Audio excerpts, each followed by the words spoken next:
Pernah kepikiran nggak sih, keyakinan yang kita pegang sekarang ini, itu beneran punya kita? Atau jangan-jangan itu cuma sesuatu yang kita warisi aja, kayak nama belakang kita gitu? Nah, hari ini kita bakal kupas tuntas pertanyaan penting ini. Apakah iman itu sekedar warisan atau sebuah keputusan pribadi? Aku ke gereja karena itu kewajiban.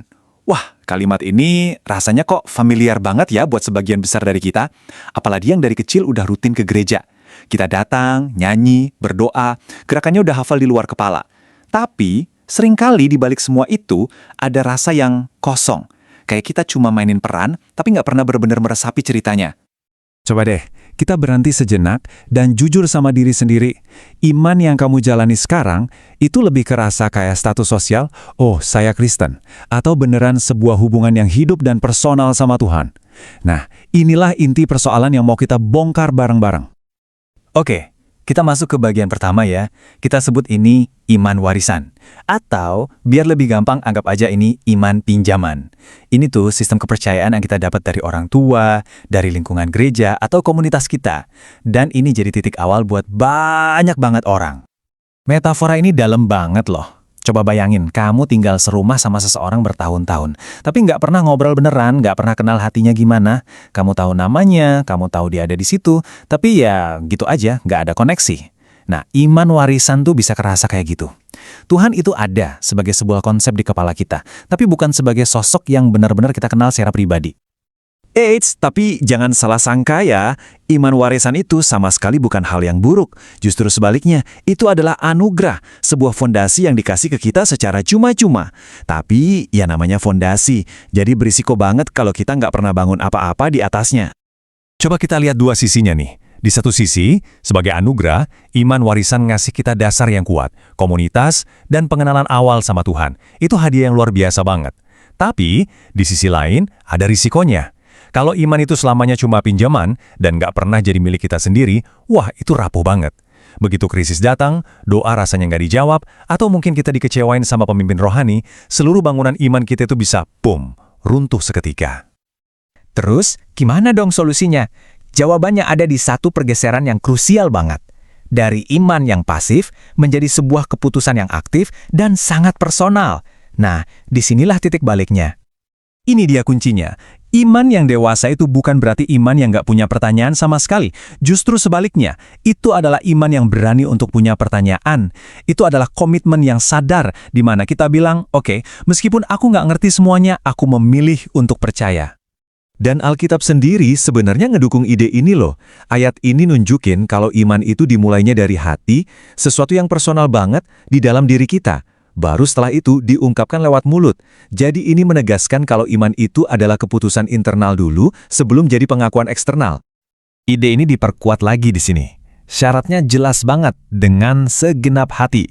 Artinya nyari Tuhan itu bukan aktivitas sambil lalu, bukan iseng-iseng. Perlu kesungguhan, perlu keinginan yang datangnya benar-benar dari dalam diri kita.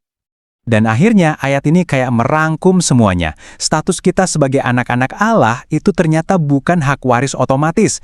Itu adalah hasil dari sebuah tindakan pribadi, menerimanya dan percaya padanya. Ini adalah sebuah undangan untuk kita secara personal masuk ke dalam sebuah hubungan yang baru. Oke, teorinya udah dapat. Sekarang, gimana sih kelihatannya di kehidupan nyata? Apa bedanya antara sekedar tahu tentang Tuhan sama benar-benar kenal Dia? Sebuah cerita singkat ini mungkin bisa ngegambarin. Coba kita bayangin ada seorang anak muda. Kalau dilihat dari luar, wah ini anak gereja teladan banget deh. Aktif di pelayanan, rajin ibadah, semua cerita Alkitab dia tahu. Kelihatannya iman warisannya itu kokoh banget, kayak batu karang. Tapi hidup kan gak selalu mulus ya.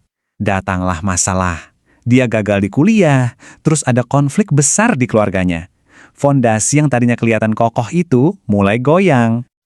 Dan di titik terendahnya, akhirnya keluar deh isi hatinya yang paling jujur.